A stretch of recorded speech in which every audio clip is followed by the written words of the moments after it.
বাংলাদেশ প্রতিদিন শিরোনাম হচ্ছে অবৈধ অস্ত্রে আতঙ্ক, নির্বাচন ঘিরে ষড়যন্ত্র হচ্ছে তারেক রহমান।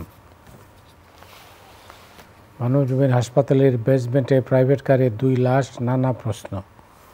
পুরো আসনের ভোট বাতিলের ক্ষমতা ইসির হাতে থাকছে না, ইভিএম। কালের কণ্ঠ, ব্যাংকে টাকা তুলতে হয়রানি, অনিয়ম হলে পুরো আসনের ভোট বাতিলের ক্ষমতা ইসির। আমার দেশ বাস্তবায়ন প্রক্রিয়ায় অনৈক্য, আটকে আছে জুলাই সনদ।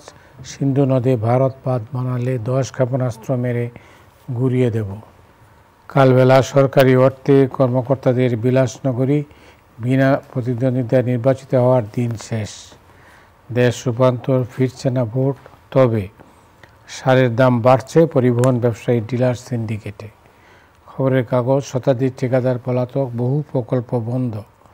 আল জাজিরার 5 সাংবাদিককে হত্যা করল ইসরায়েল।